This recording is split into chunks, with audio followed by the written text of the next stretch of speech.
I arrived at the country club just after 7 when the December air still carried the bite of winter and the parking lot shimmered with reflected light from the ballroom windows. Inside, the year-end party had already settled into its practiced rhythm. Warm amber lighting softened the walls, a small jazz trio played near the bar, and champagne flutes clinked in polite toasts among more than 30 guests who knew my father as a generous donor and reliable member. I knew the script. Smile, nod, keep my voice low, leave early. That was how I survived these gatherings. My name is Mara Whitfield. I am 34, and I had learned long ago that silence could pass for grace. My father, Richard Whitfield, stood near the head table with my brother Caleb, already flushed from drinking laughing too loudly as he retold a story about a deal he claimed would close any day. My mother, Elaine, hovered nearby, arranging napkins and avoiding eye contact. I planned to slip out after one drink. Then Richard reached for the microphone. He tapped it twice, testing the sound, and the room quieted with obedient smiles. He raised his glass and thanked everyone for another successful year for loyalty for family. Then his eyes found me. He said my name as if it were a flaw. He said some of us knew how to win and some of us did not. He said Caleb understood ambition and I did not. He said I was an embarrassment who hid behind a desk job while real builders carried the weight of the family. A few guests laughed, unsure, then more joined in, relieved to have permission. I felt the familiar false calm settle over me, a thin shell that kept my face still while my chest tightened. I did not answer. I did not move. Richard stepped closer. I smelled whiskey on his breath. He told the room I should take notes from my brother. I took one step back. He closed the distance and shoved me hard. I stumbled. He struck my face with the flat of his hand. The sound cut through the music. My heel slipped on polished floor and the lights tipped sideways. I remember the ceiling rushing toward me, a bright starburst of pain, then nothing. When sound returned, it came in fragments. Gasps. Someone saying my name. Someone else saying not to make a scene. Minutes passed. No one called for help. I lay on the floor and the world pulsed. Richard's voice cut in again, sharp and controlled, saying she is dramatic. She slipped. I tried to speak and could not. At last, security pushed through the crowd and knelt beside me. A radio crackled. Sirens arrived. Police and emergency medical workers moved with brisk certainty. As they lifted me onto a stretcher, the room blurred, and my mother's face hovered above me, pale and pleading. At the hospital, the light turned white and unforgiving. A nurse asked my name and the date. I answered wrong. They wheeled me for a CT scan and told me I had lost consciousness. A police officer stood at the foot of the bed and asked what happened, referencing an incident number from the club. I said I fell. He wrote inconsistent. A social worker placed a brochure on the tray and asked if I felt safe at home. My father arrived wearing concern, like a coat asking to speak privately with the doctor, insisting on answers. A nurse met my eyes and said quietly that I did not have to protect him. I did not know then that the delay before the 911 call, the words he used and the records they were creating would set off a chain of events no one in my family could stop. I drifted in and out as the machines hummed and paperwork stacked invisibly around me, each note precise, each timestamp indifferent to family history. The officer returned with questions calm and patient and explained that witnesses had called it an assault. I shook my head, shame rising, and repeated the lie because lying felt safer than changing everything. Somewhere down the hall, a cart rattled and a monitor chimed. My phone buzzed with messages I could not read. When the nurse came back, she adjusted my blanket and spoke about concussion symptoms, about rest, and observation about follow-up. She asked again if I felt safe, not accusatory, just factual. The room smelled of disinfectant and coffee. I thought of the ballroom and the laughter that had followed my name. I thought of the pause before anyone helped. I thought of my father's voice shaping the story before anyone else could. The weight of it pressed on my chest harder than the pain in my head. I realized the party had not ended for me on the floor. It had followed me here into charts and reports and quiet questions that would not go away. I realized that night had crossed a line that could not be erased by apologies or silence. I did not know how it would unfold or how much it would cost, only that the ER visit had already changed the shape of our family and there was no script left to follow. The false calm I had worn for years cracked not loudly, but enough to let truth leak through the seams. As the nurse left and the curtain fell back into place, I stared at the ceiling and counted breaths trying to steady myself. Outside the room, voices moved, decisions were made, and forms were signed. I could feel the momentum beginning slow, but certain, like a door swinging open that would not close again. I wished then for the comfort of invisibility, but it was gone, replaced by a stark clarity that frightened and steadied me at once. Because clarity meant consequences, and consequences meant the truth would finally be heard, whether I wanted it. The first clear sound I remember was the squeak of shoes in the hallway outside the ER bay, followed by the soft crackle of a radio clipped to a police officer's shoulder. My head throbbed in steady pulses that made the ceiling lights feel too close. A nurse adjusted the blood pressure cuff on my arm and asked me to rate my pain. I said 5 because I did not want to invite questions. The officer stepped closer, notebook already open, and explained that he was following up on an incident reported at the country club. He used the words incident number, speaking them like coordinates on a map that already existed whether I liked it or not. He asked me to describe what happened. I told him I fell. He paused, then asked me to explain how I fell. I said I lost my balance. He nodded and wrote something down, his pen moving slower this time.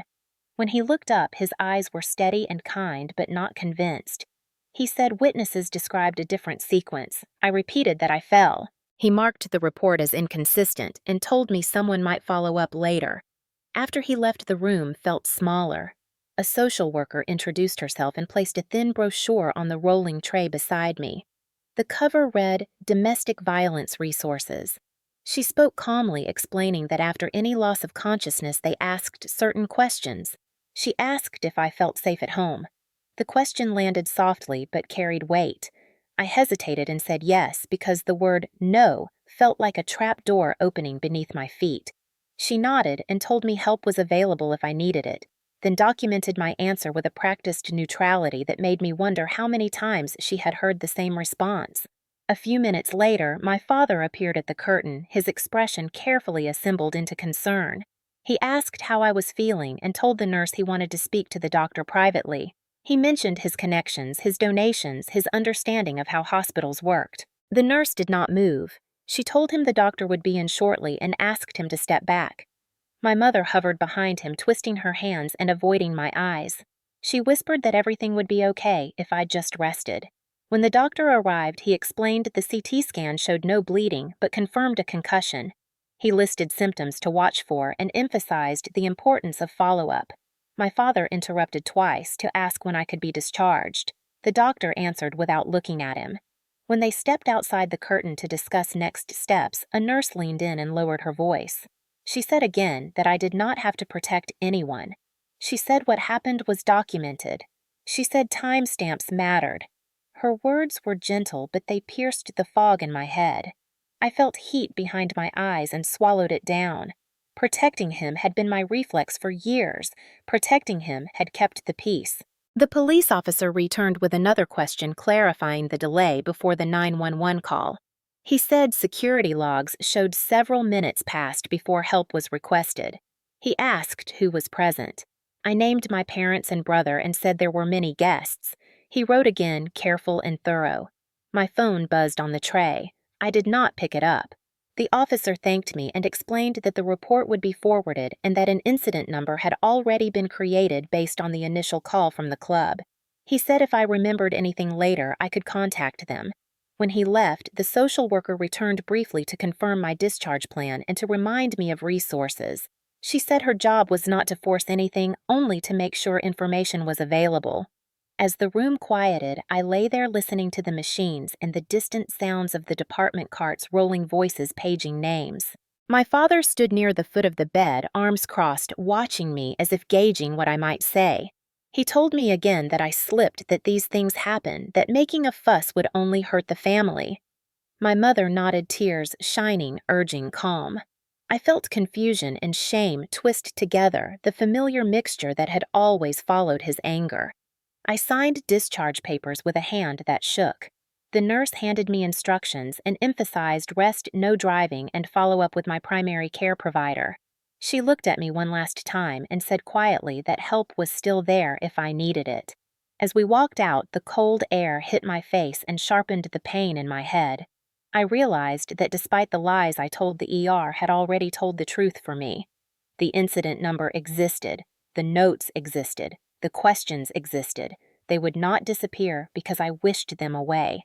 I climbed into the car and stared at the dashboard, feeling the weight of what had begun. The shame was still there, but beneath it, something else stirred a fragile awareness that silence no longer guaranteed safety. The road home stretched ahead dark and uncertain, and for the first time I understood that what happened at the party had been recorded in places my father could not reach, places that did not care about donations or family narratives. The realization frightened me, but it also steadied me, because it meant the truth had found a foothold and it would not let go easily. On the drive home from the hospital, my head pressed against the window. Memories began surfacing in fragments as if the concussion had loosened something I had kept sealed for years. The past did not arrive as a neat story. It came as flashes of tone and posture and fear, the way my father's voice could change the temperature of a room without him raising it, the way my body learned to read those changes before my mind could. Growing up in our house, violence was never announced. It crept in quietly, disguised as discipline stress or love expressed the wrong way. Richard Whitfield did not think of himself as abusive. He thought of himself as a man who demanded respect. When I was small, humiliation came first. He corrected me in front of guests, laughed when I stumbled over words, told stories about my mistakes as entertainment. When I cried, he said I was sensitive. When I asked him to stop, he said I needed thicker skin. Caleb never received the same treatment. My brother's failures were framed as learning experiences, his outbursts excused as passion. I learned early that the rules were different depending on who you were. The first time my father hit me, I was 9. It was not dramatic. I spilled a glass of milk at dinner. He stood, grabbed my arm, and struck the back of my head hard enough to make my ears ring. He told me to sit still and finish eating. My mother said nothing. Later that night, she came into my room and told me not to make him angry, that he worked hard, that I needed to understand the pressure he was under. She did not ask if I was hurt. That pattern repeated itself in 100 small ways. A shove past me in the hallway, a slap on the arm when I talked back, a grip on my wrist that left bruises hidden beneath sleeves. Each incident was isolated, minimized, reframed. He never hit me in front of outsiders, at least not until the party. The humiliation, however, was constant and public. Family gatherings were his stage. He corrected my posture, my tone, my choices. He compared me to Caleb with an ease that suggested it was generosity to point out my shortcomings. If I protested, he accused me of jealousy. If I stayed quiet, he accused me of sulking. There was no correct response. My mother's role was to smooth things over. She handed me ice packs. She whispered apologies that were not hers to give. She told me he loved me in his own way. She taught me how to endure. By middle school, I learned the safest version of myself was the smallest one. I stopped raising my hand. I stopped asking for help. I learned to anticipate his moods and disappear when they turned sharp. Silence became my shield. Teachers praised me for being mature. Relatives called me easy. No one noticed the cost. When I was 14, the violence escalated after a parent-teacher conference where a counselor suggested therapy for my anxiety. My father slammed the report onto the kitchen counter and said I was making him look bad. He struck me across the face and told me not to embarrass the family again.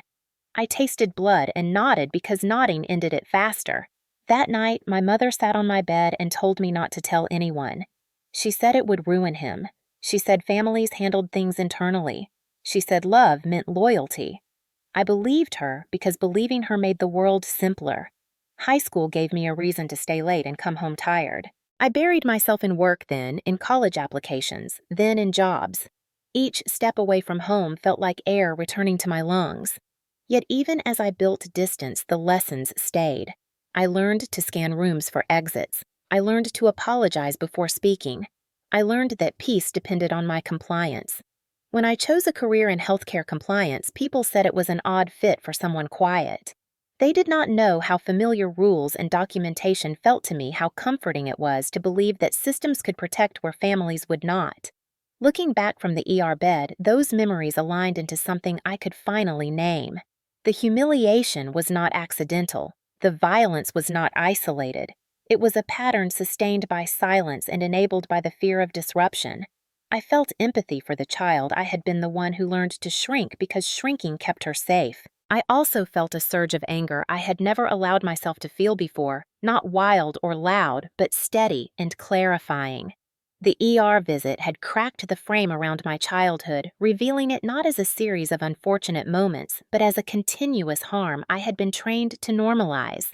As the car pulled into the driveway that night, my father's words echoed in my head, the same ones he had used for decades. "Do not make this worse. Keep the peace."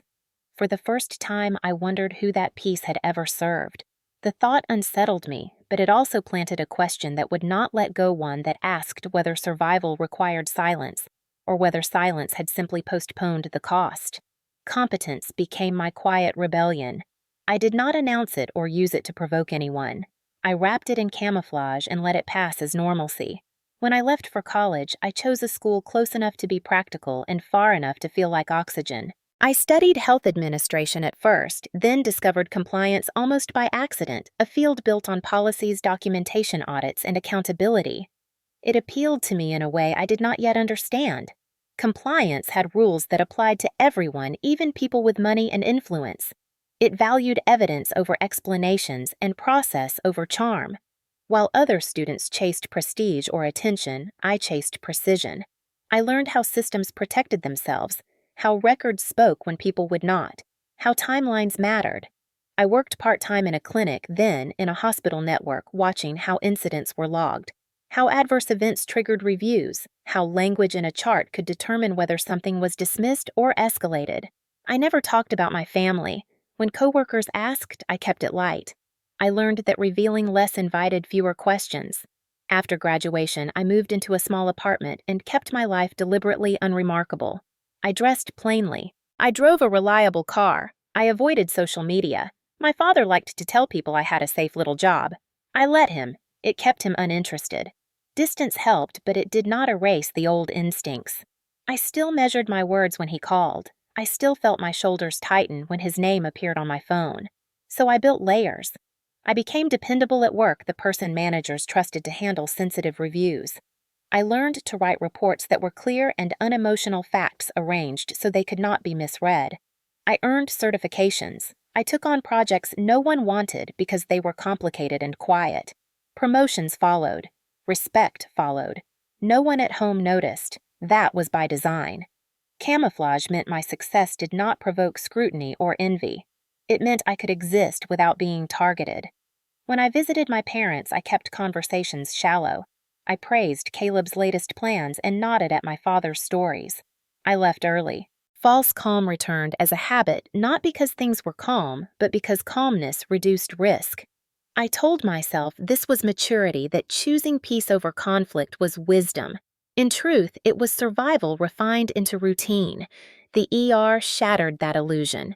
As I sat in the aftermath, I saw how carefully I had arranged my life to avoid confrontation, how competence had become a way to stay invisible rather than to be free. At work, I was respected because I asked the questions others avoided. At home, I avoided questions altogether. The contrast was stark. I had trusted systems to protect patients and organizations, yet I had never trusted them to protect me. I had believed documentation mattered, but only for other people. That belief began to crack. When the nurse spoke about timestamps when the officer mentioned the incident number, something inside me recognized the language. These were the same mechanisms I used every day to ensure accountability. The realization was unsettling and empowering at once. If documentation mattered at work, it mattered here. If patterns could be identified in audits, they could be identified in families.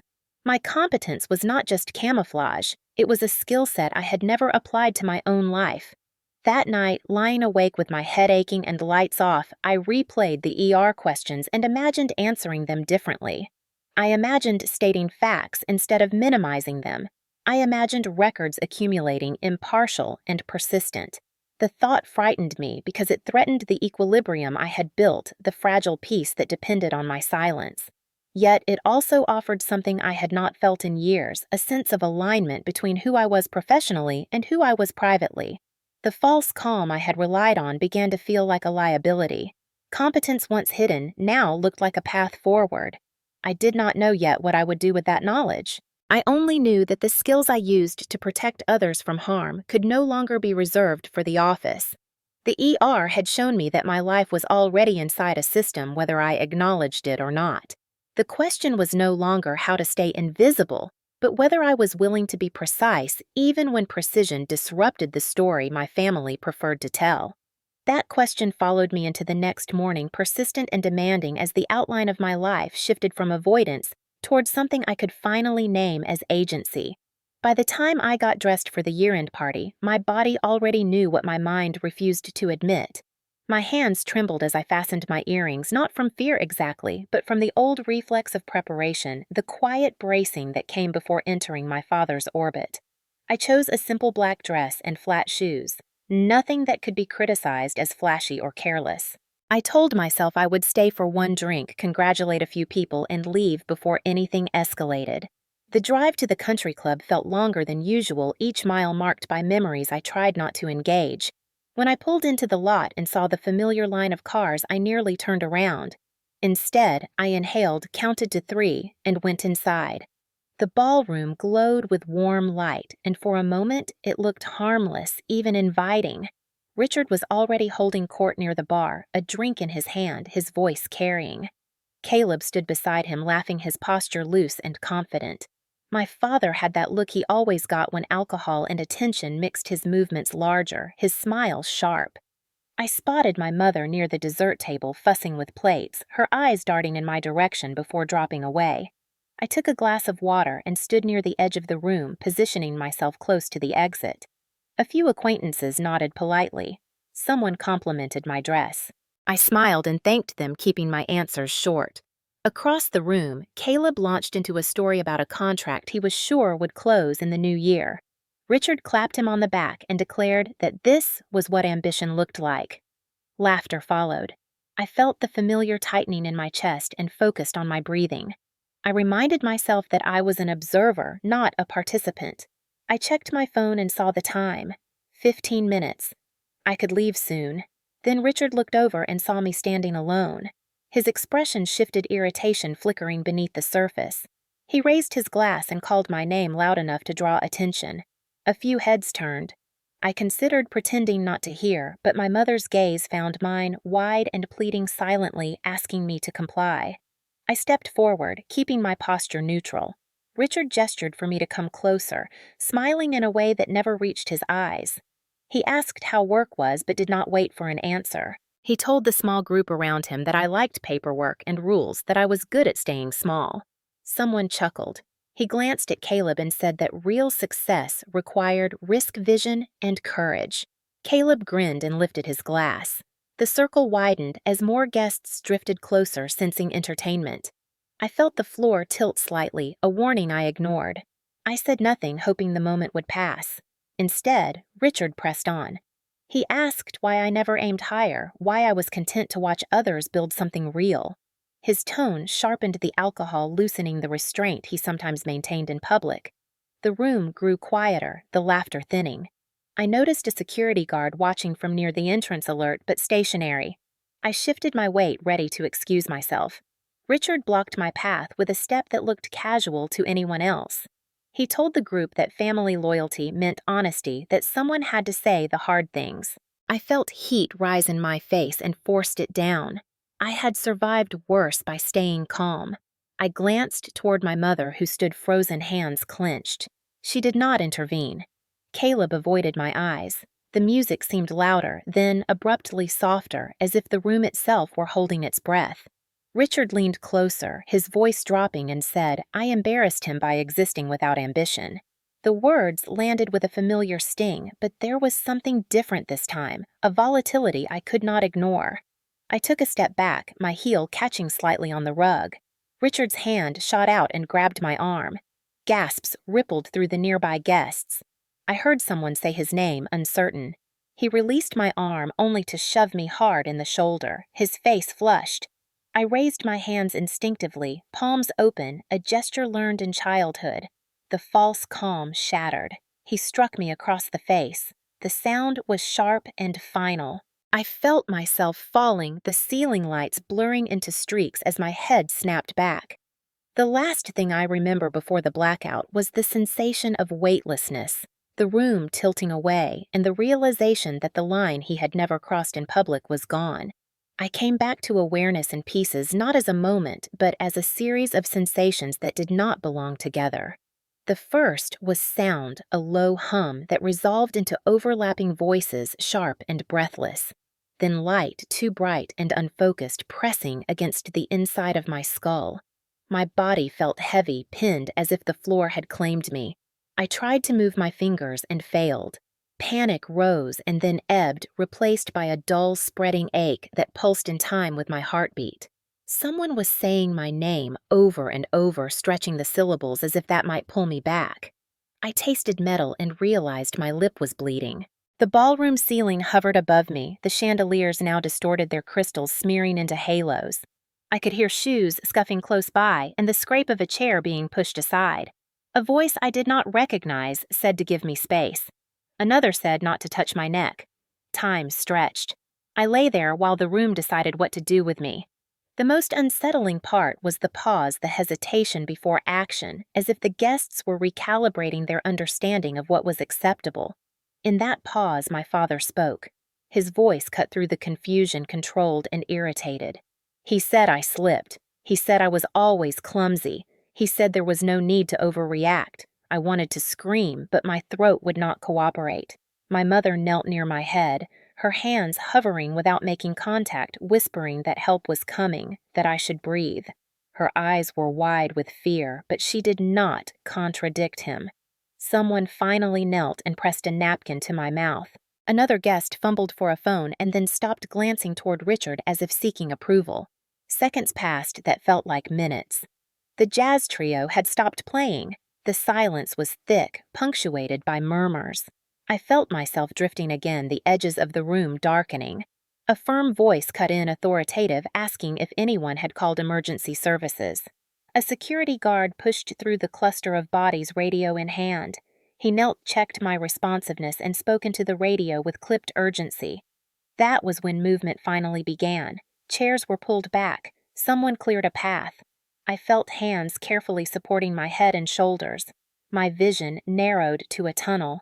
The next clear image was flashing lights reflected in the windows as paramedics entered. They asked questions I could not answer. They shone a light into my eyes. They fitted a collar around my neck and rolled me onto a board with practiced coordination. As they lifted me, I caught a glimpse of my father standing apart from the group, arms crossed, his jaw set. He did not reach for me. He did not apologize. He watched, assessing. The paramedics asked what happened. Multiple voices answered at once. One said I fell. Another said there was an argument. A third said it was unclear. The security guard stated that there had been an altercation and that police were en route. The word altercation landed heavily precise and unforgiving. As they wheeled me out, cold air hit my face and sharpened the pain in my head. I heard someone say they had video. I heard another voice say to delete it. The doors closed and the noise dropped away. Inside the ambulance, the paramedic spoke calmly, explaining each step, grounding me in the present. He asked if I knew where I was. I answered slowly, feeling the effort of each word. He told me to stay awake.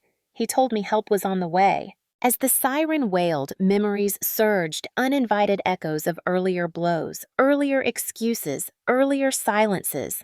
The difference now was the witnesses, the uniformed responders, the documentation already unfolding beyond my control. The ambulance rocked gently as it moved, and I focused on breathing on the steady cadence of the paramedic's voice. I felt grief for the illusion that had just shattered the belief that my father's anger could be contained, that public settings offered protection. That belief had evaporated on the ballroom floor. In its place was a stark clarity. This was not a misunderstanding. This was not stress or alcohol alone. This was violence witnessed and recorded.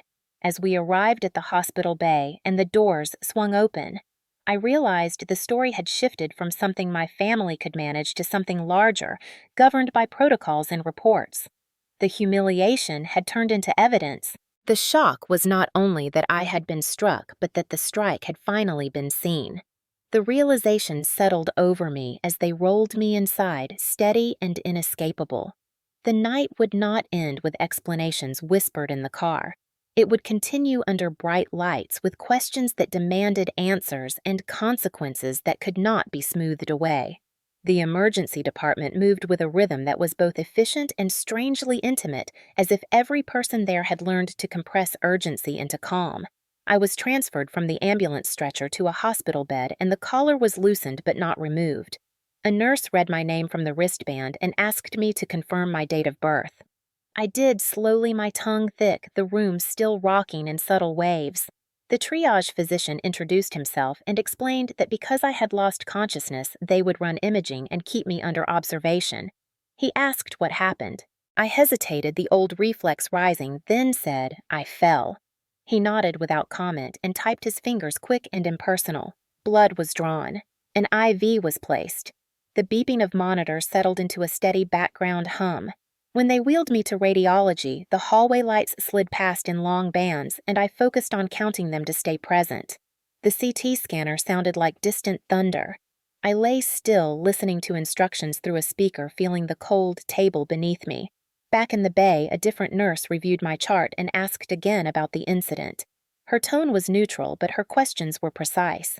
Did I feel dizzy before the fall? Was there anyone else involved? Had I ever lost consciousness before? I answered in clipped phrases. She nodded and entered notes. A police officer appeared at the curtain and asked if we could speak. He referenced the incident number from the country club and explained that his department had received multiple calls. He said there were witnesses and a security report. He asked if I had been struck. My mouth opened and closed. I said I slipped. He asked where I slipped. I said near the bar. He asked if anyone touched me. I said I did not remember. He wrote and then said quietly that inconsistencies mattered not as an accusation, but as information. He told me I could correct the record at any time. After he left, the social worker returned this time, pulling a chair closer so she could sit at eye level. She explained that the hospital screened for intimate partner and family violence whenever there was a head injury with conflicting accounts. She asked if anyone had hurt me. I stared at the curtain at the faint shadow of people moving outside. The word yes pressed against my teeth. I said no. She nodded, thanked me, and documented my response. When she stood, she left the brochure again, angled so I could see the number printed in bold. My father arrived shortly after his presence announced by his voice before I saw him. He greeted the staff with familiarity, asked about results, asked when I could go home. He told the doctor that I had always been clumsy. The doctor listened, then turned to me and repeated the discharge criteria, making clear that my answers mattered. When my father tried to speak over him, the doctor stopped and said he needed to hear from me directly. The moment hung there fragile. I said I felt dizzy and had a headache. The doctor nodded and typed. When he left, the nurse returned to check my vitals. She adjusted the monitor leads and leaned in slightly. She said almost casually that loss of consciousness with facial injury raised concerns and that the chart reflected that. She said again that I did not have to protect anyone. The words landed differently this time. I felt something inside me loosen the grip of habit, easing just enough to let another thought in. Protecting him had not protected me. The CT results came back clear for bleeding, but the physician diagnosed a concussion and documented suspected assault based on mechanism and witness accounts.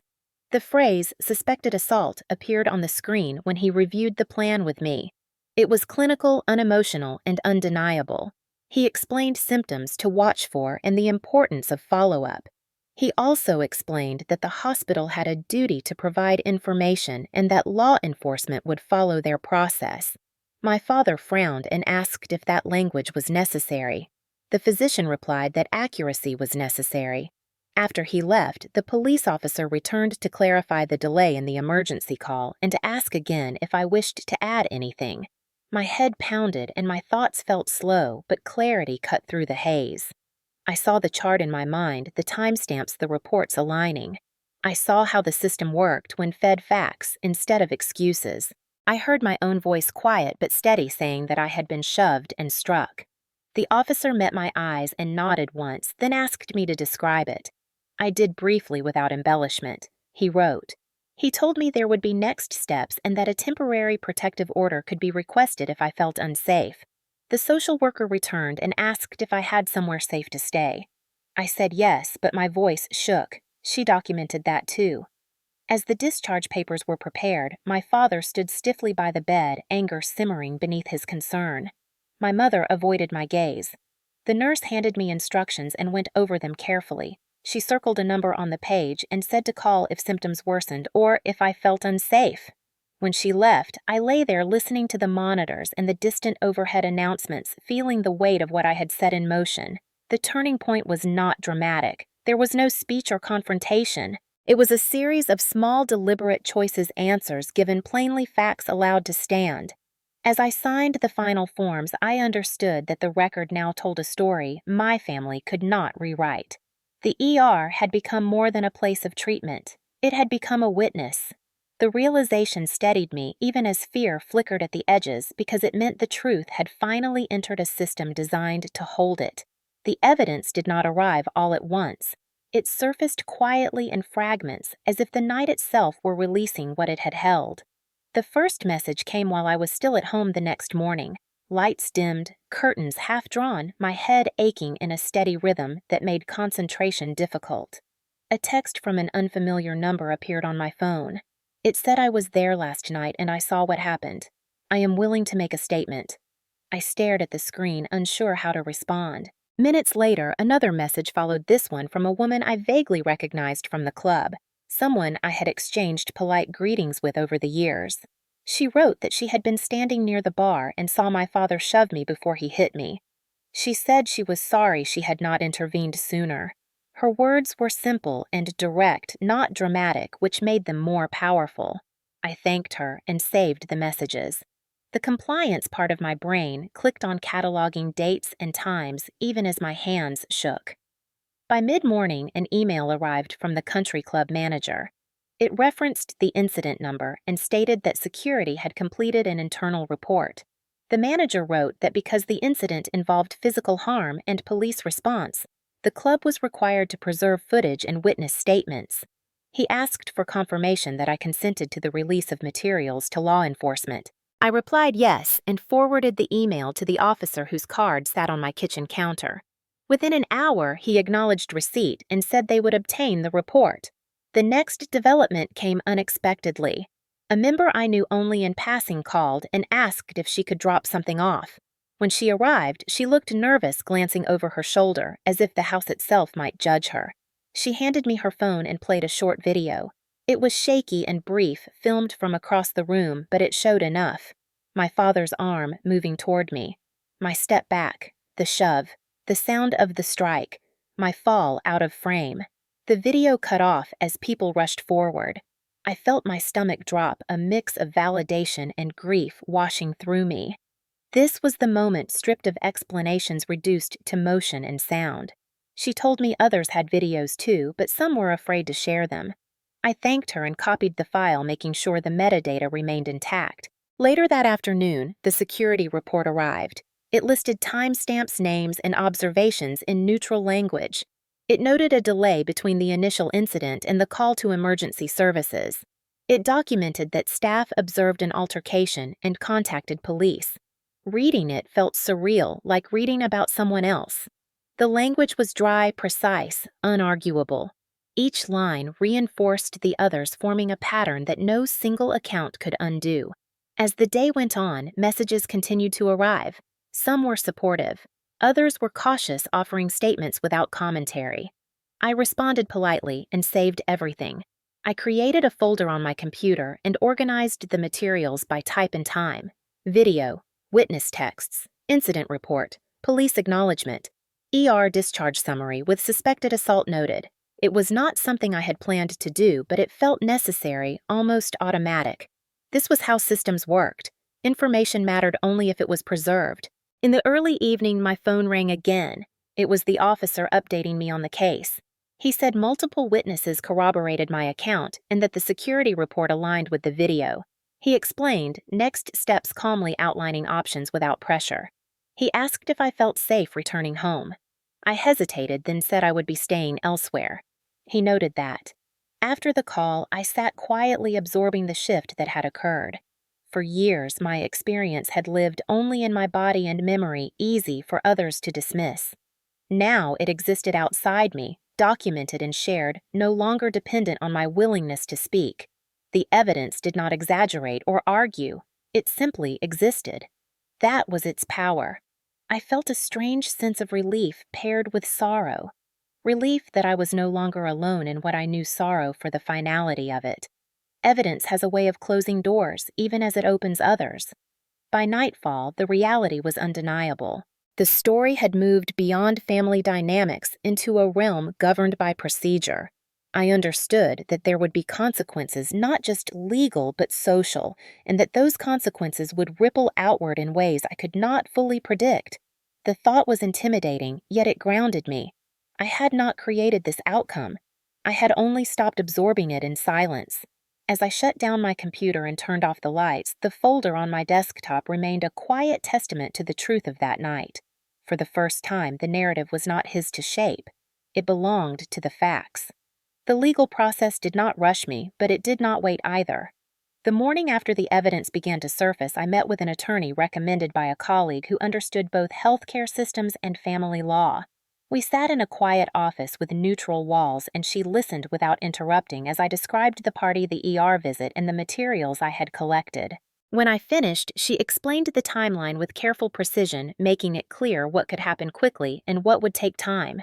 She said that based on the police incident number, witness statements, and medical records, we could request an emergency protective order the same day. She emphasized that it would be temporary, issued without my father present, designed to create immediate safety. She also explained that a hearing would follow in a few weeks where a judge would decide whether to extend it. The distinction mattered. It was not punishment yet. It was protection. I asked what it would require from me. She said facts, consistency, and patience. She reviewed the documents I brought, noting the alignment between the ER chart and the security report. She pointed out the importance of timestamps and the delay before emergency services were called. She said those details established context. When she asked if I felt safe returning home, I said no and felt my voice steady as I said it.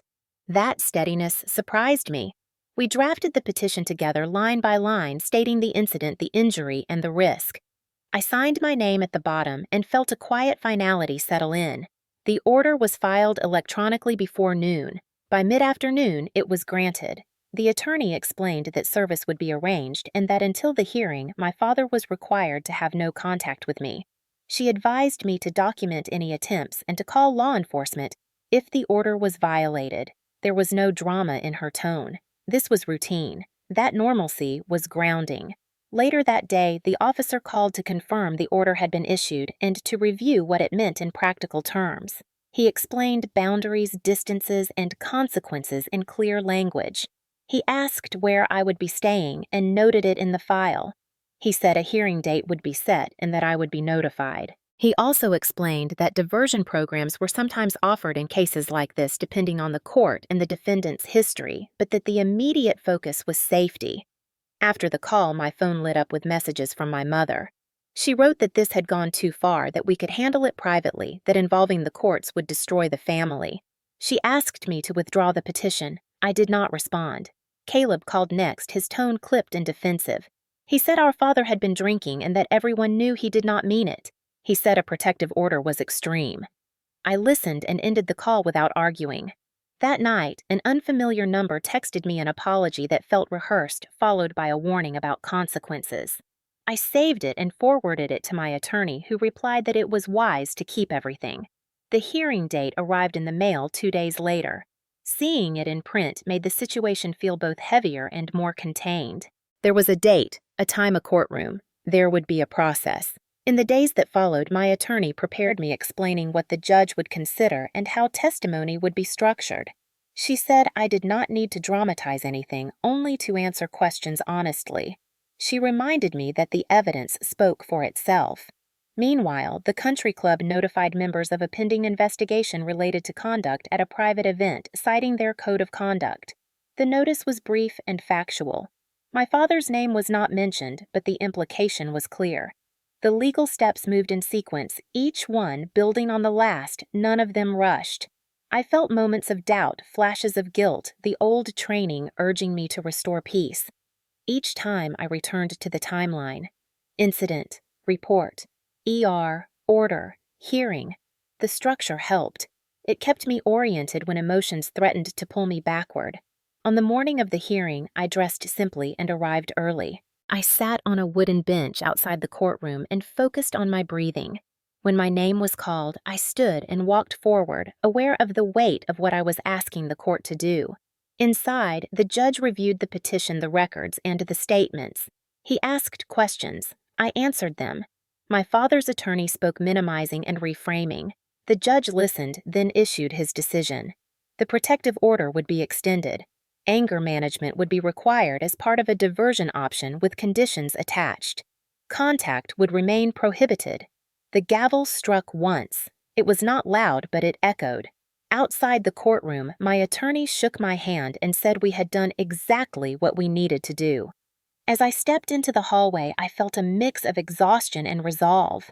The legal timeline had unfolded as promised, not as a spectacle, but as a series of deliberate steps that placed boundaries where none had existed before. It was not the end, but it was a decisive moment, one that marked the shift from fear to structure, from chaos to accountability, and it held. The family response arrived in waves, each one sharper than the last, as if the legal boundary I had drawn provoked an instinctive pushback meant to force me back into my old place. It began with my mother. She called repeatedly from different numbers, leaving messages that shifted in tone from pleading to admonishing. She said she understood why I was upset, but insisted the court involvement was unnecessary. She said people were talking. She said my father was humiliated and that I needed to think about the consequences for everyone, not just myself.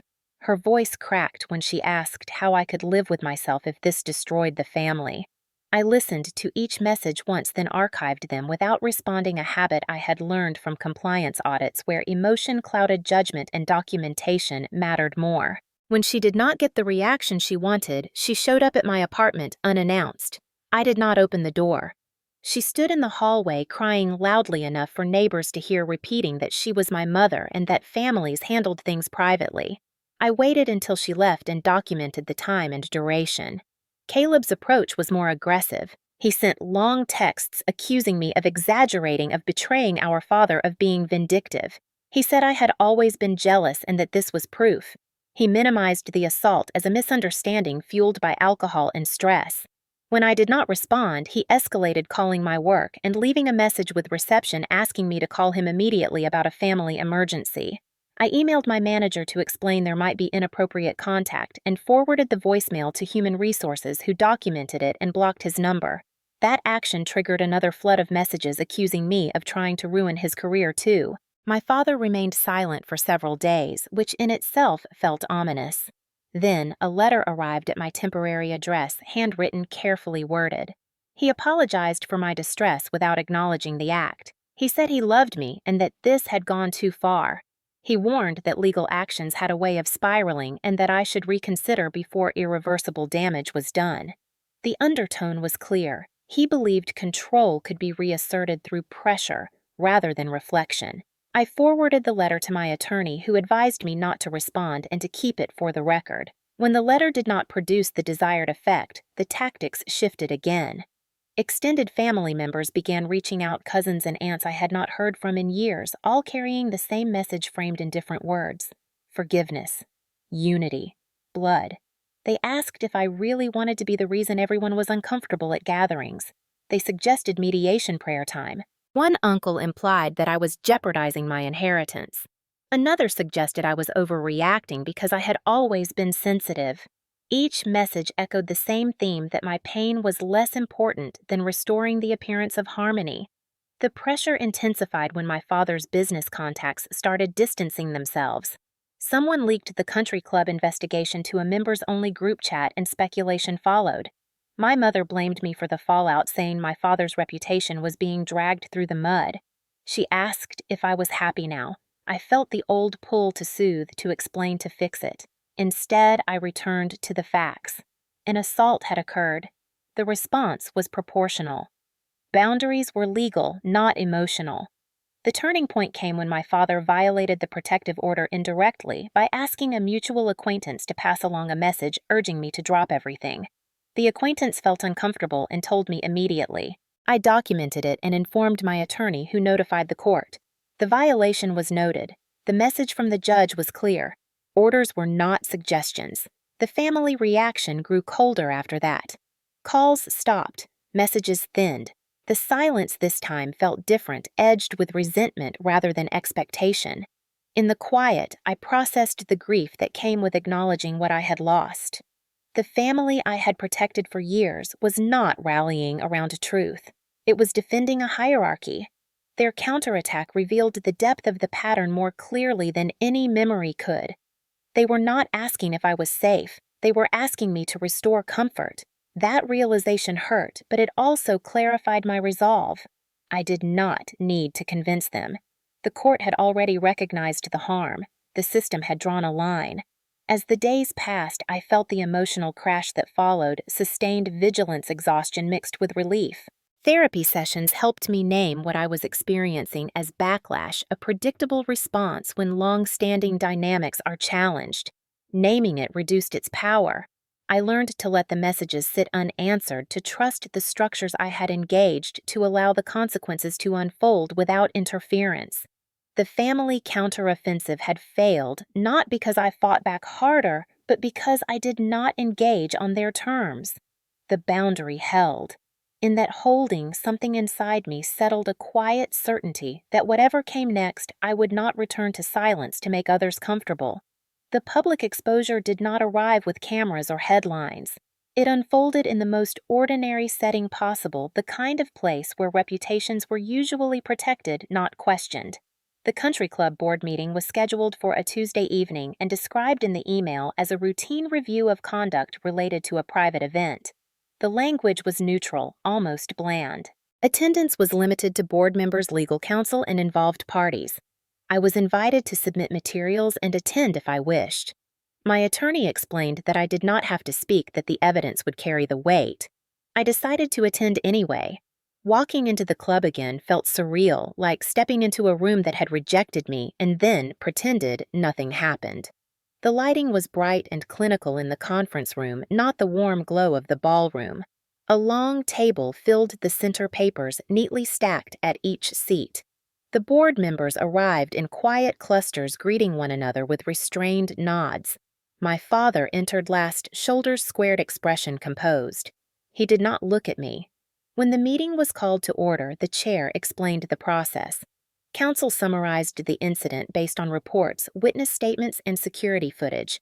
The video was played without commentary. It was brief and devastating in its simplicity. No context, no justification, just motion and impact. The room was silent when it ended.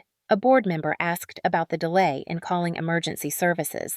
The security director answered with timestamps.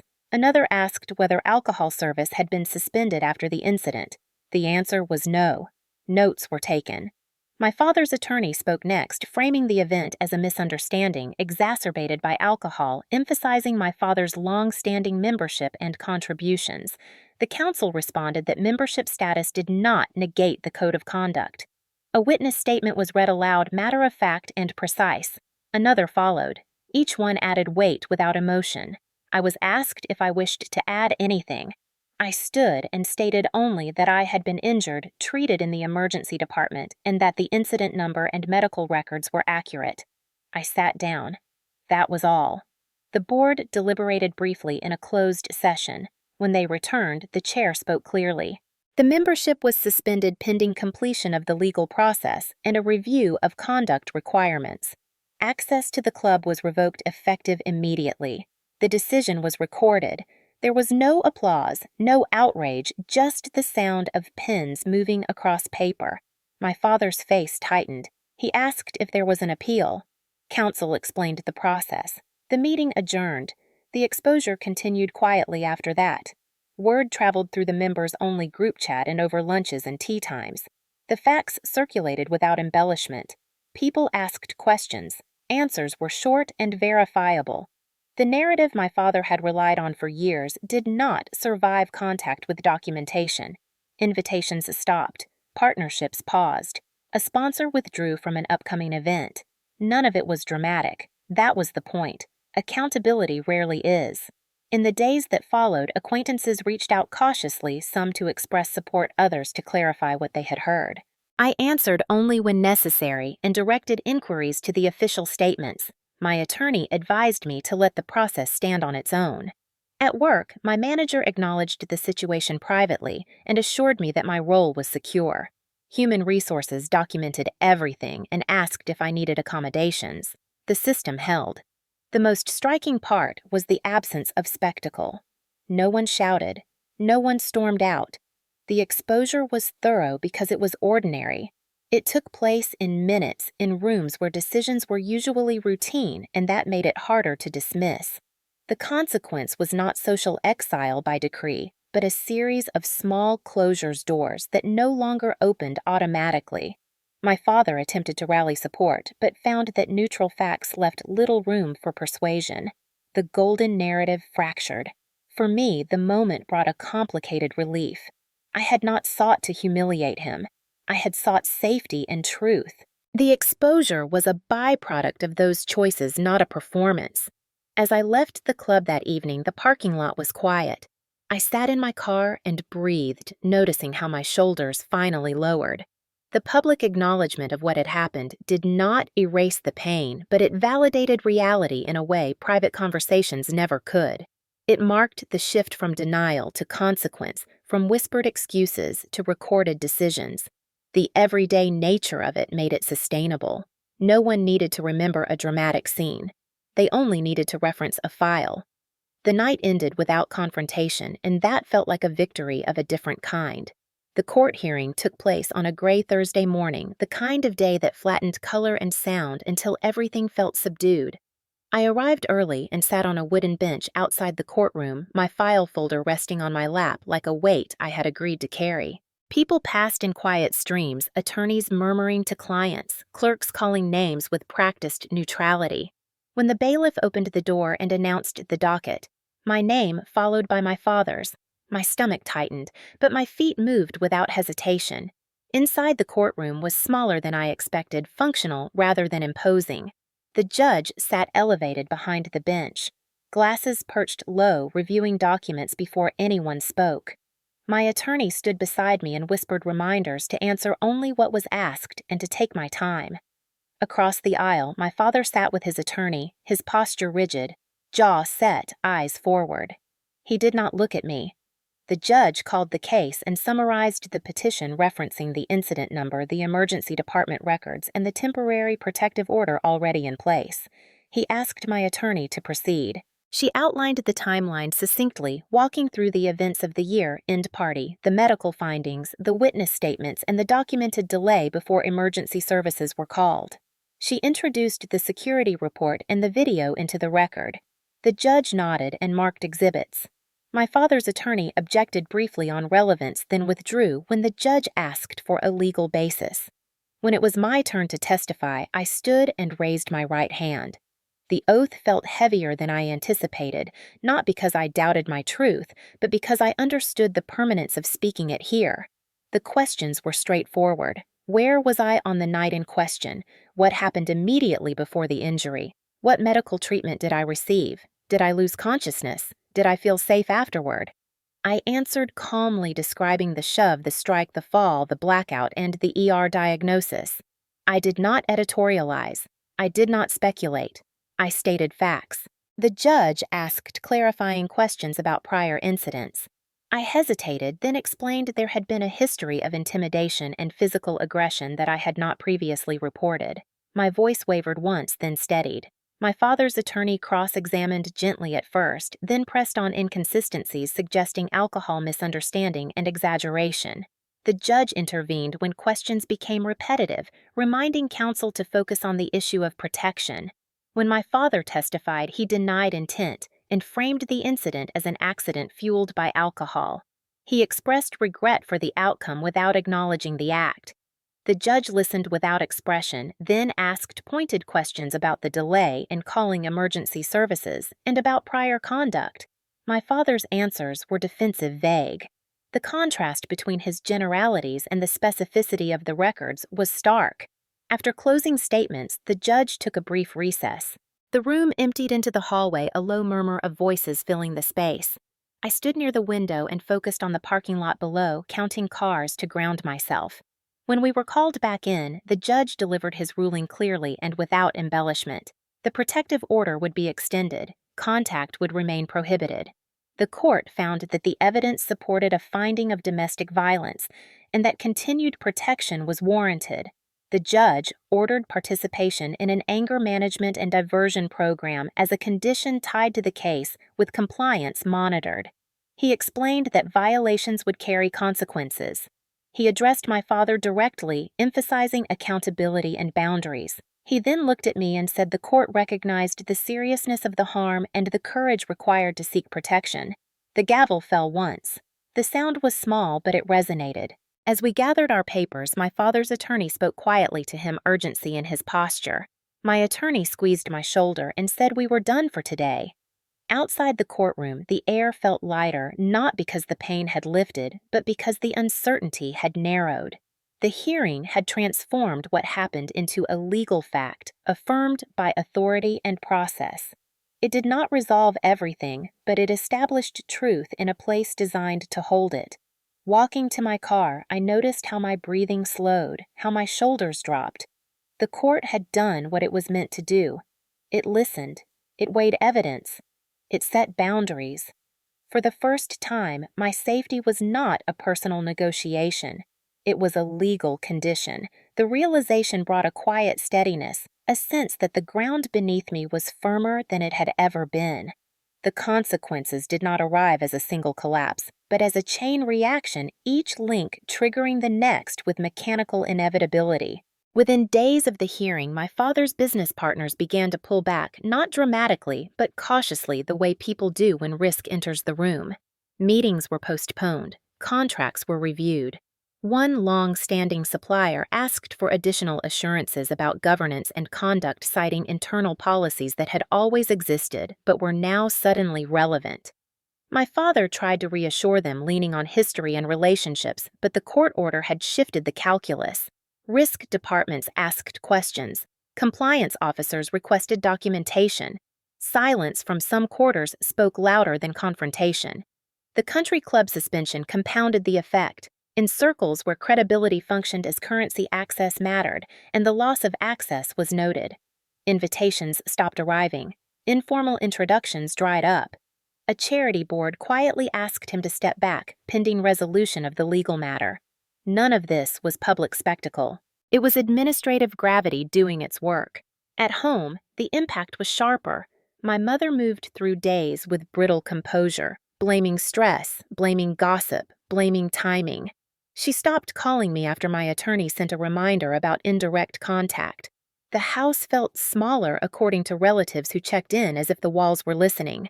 Caleb's trajectory wobbled next. The contract he had been boasting about stalled when a background check flagged the family name in recent court records tied to violence. It was not disqualifying, but it invited scrutiny he was not prepared for.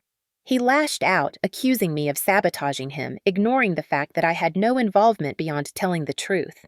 He attempted to spin the narrative among friends, but without access to the club and with whispers circulating, his version did not travel far. At work, I felt the contrast immediately. My manager checked in weekly, not prying, just ensuring support. Human Resources documented accommodations and offered flexibility for court dates and recovery. The system I trusted functioned as designed, absorbing the impact without judgment. Therapy sessions deepened, focusing on disentangling guilt from responsibility. My therapist framed the aftermath as a predictable backlash when entrenched power is challenged. Naming it helped me withstand it. Weeks passed and the diversion program began. My father attended sessions reluctantly, according to reports relayed through counsel. Compliance with the program became another condition monitored by the court. The routine of accountability pressed in on him from multiple sides. At a construction site, an inspector cited a minor violation that would have been waived through months earlier. It was corrected, but the message was clear. The margin for error had narrowed. Family gatherings fractured. Holidays were planned separately. Extended relatives chose sides quietly by choosing dates and venues. The golden image that had smoothed over discomfort for years could not withstand the accumulation of small, verifiable consequences. For me, the days settled into a new rhythm. I moved to a different apartment, one with more light, and changed my number. I kept my circle small. The quiet was restorative. I slept through the night for the first time in years, waking without the familiar jolt of dread.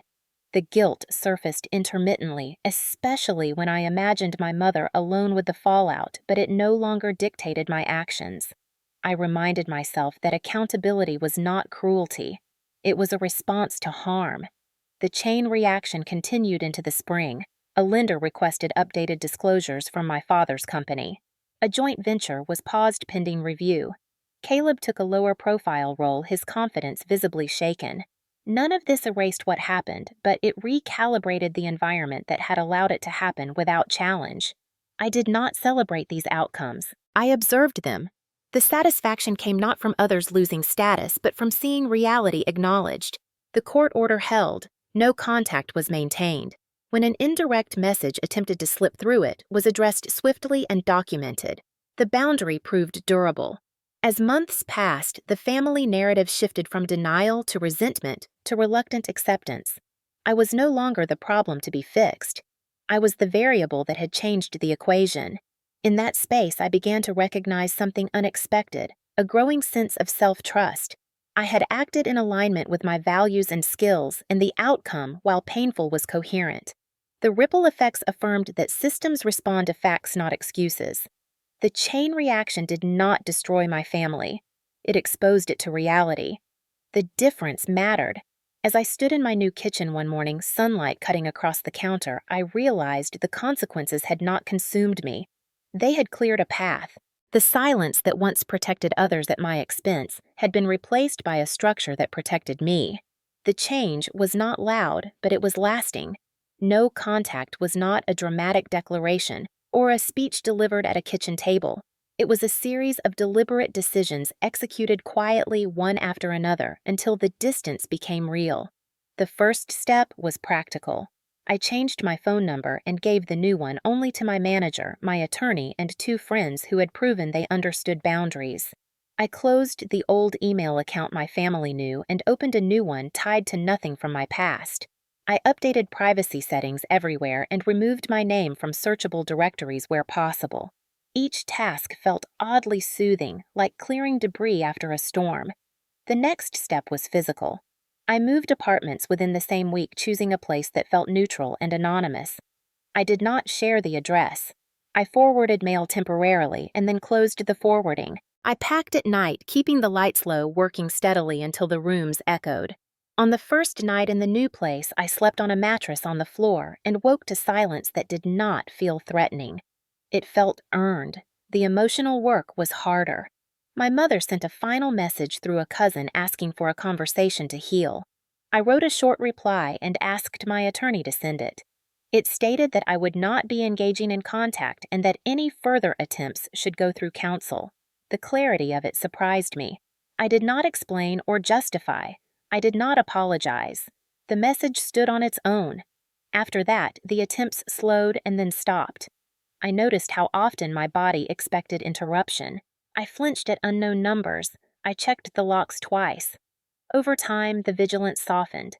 Therapy focused on grief, not for the family I had lost, but for the one I had never had. Naming that distinction was liberating. It allowed me to mourn without bargaining. At work, I informed Human Resources that I had initiated no contact due to a court order and asked for discretion. They complied without question. My days regained structure. Meetings, reports, routines. The predictability steadied me. Evenings became my own. I cooked simple meals, took walks, read without distraction. The absence of constant monitoring created space for curiosity. I began to notice what I liked when no one was evaluating me. I liked quiet mornings and strong coffee. I liked order without rigidity. I liked my own company. The first full night of uninterrupted sleep arrived unexpectedly. I woke before dawn disoriented by the lack of adrenaline. Then, relief washed over me. My nervous system was learning a new baseline. Weeks passed and the no-contact boundary proved its worth. Without constant provocation, my thoughts slowed. I could reflect without bracing for retaliation. I recognized patterns I had accepted as normal, the way I minimized achievements, the way I deferred decisions, the way I apologized for existing. Awareness brought choice. Choice brought change. I began setting smaller boundaries elsewhere, declining meetings that lacked purpose, saying no without explanation, trusting my judgment. The skills I had honed professionally finally aligned with my personal life. Precision replaced appeasement. I encountered moments of doubt, especially when holidays approached and images of togetherness surfaced. I reminded myself that safety was not negotiable and that distance was not punishment. It was care. The court order remained in place, a formal backstop that reinforced my decision. Knowing it existed allowed me to relax into the boundary rather than defend it. Friends noticed the difference. They commented on my posture, my laughter, the way I occupied space. I smiled more easily. The quiet did not erase the past, but it changed my relationship to it. Memories surfaced without the same sting. They became information rather than threats. One evening, as I sat on the balcony watching the city lights flicker on, I realized I had gone an entire day without thinking about my father. The realization startled me and then settled into something like peace. No contact had not emptied my life. It had filled it with room. The decision was not about cutting people off. It was about choosing myself consistently. That choice, repeated daily, reshaped my world in ways no confrontation ever could. Healing did not arrive as a single realization or a dramatic breakthrough. It unfolded in increments measured not by how good I felt, but by how little I flinched. Therapy became the anchor. Twice a week at first, then weekly, I learned to map my reactions to separate past danger from present choice. We worked through the language of trauma and control, how my nervous system had been trained to anticipate harm and call it normal. Naming those patterns gave me leverage over them. I practiced grounding techniques that felt awkward at first and then indispensable. Breath counts, sensory checks, rewriting internal scripts that told me I was responsible for other people's comfort. Outside the therapist's office, my life expanded quietly. I asked for a project at work that required presenting to senior leadership, something I would have avoided before. I prepared meticulously and delivered without apology. The feedback was clear and respectful. My competence no longer hid me. It supported me. Promotions discussions followed based on documented performance and trust. I noticed how different it felt to be evaluated on evidence rather than perception. The parallel was not lost on me. I began rebuilding my body's sense of safety. I took a self-defense class not because I expected violence, but because choice mattered. I joined a small gym and learned to lift weights, discovering strength in the literal sense translated to confidence elsewhere. Sleep improved. The headaches faded. My appetite returned.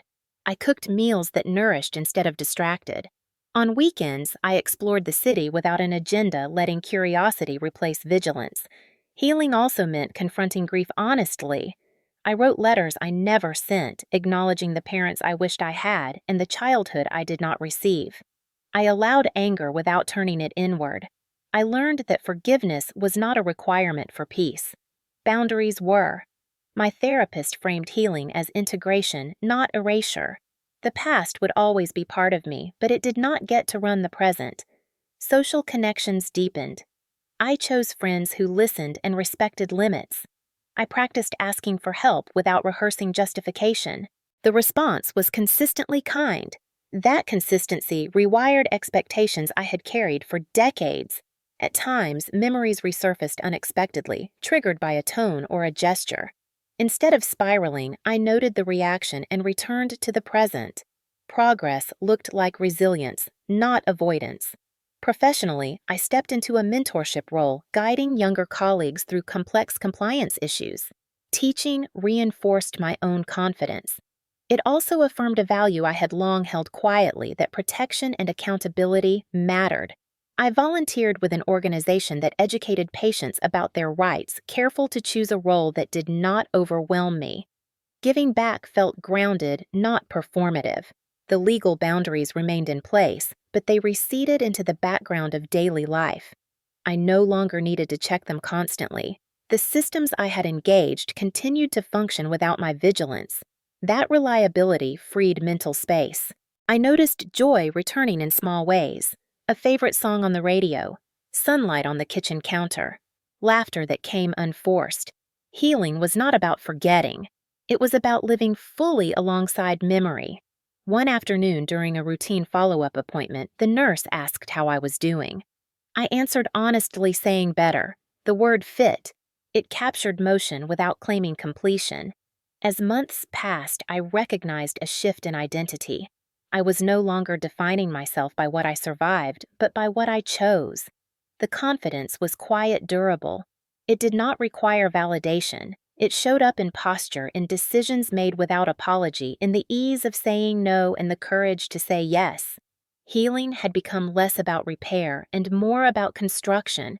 I was building a life aligned with my values one day at a time. The arc did not end in triumph or vengeance. It settled into something steadier and more profound, a sense of wholeness that did not depend on anyone else's acknowledgement. That steadiness told me I was ready for whatever came next, including closure. The family changed forever, not because I asked it to, but because truth has weight and time applies pressure whether people consent or not. In the months after the court hearing, the shape of our family rearranged itself around the consequences that had already been set in motion. My father completed the required anger management program under supervision, a fact communicated through counsel in neutral updates that contained no emotion and no reconciliation. His business stabilized at a smaller scale after audits and reviews concluded functional but diminished, stripped of the informal advantages that once smoothed every path. The country club suspension became permanent after a final review, a decision recorded in minutes and never revisited. My brother recalibrated his plans quietly, taking work that did not place him in the spotlight he once chased. My mother settled into a new routine, defined by absence learning in stages that silence could not be negotiated away. None of this unfolded as a public reckoning. There were no speeches, no apologies delivered with sincerity, no dramatic returns. There was only adjustment. The family learned to operate without the fiction that had sustained it. For me, the change was decisive and internal. I did not return for holidays. I did not respond to messages routed through intermediaries. I did not track their lives from a distance. I let the boundary do its work. Over time, the urge to look back faded, replaced by an ease I had never known. The ER visit remained a marker not as a source of fear, but as a point of alignment. It had saved my life in ways that extended beyond medicine. It had converted harm into record denial, into fact, and isolation into authority-backed truth. The justice that followed was not vengeful. It was proportional. It created space for safety and accountability without demanding forgiveness or proximity. I came to understand that families do not break when someone tells the truth. They reveal what they were already willing to protect. My choice did not destroy the family. It removed the silence that hid it. In that removal, each person faced their own reflection. Some turned away. Others adapted. I moved forward.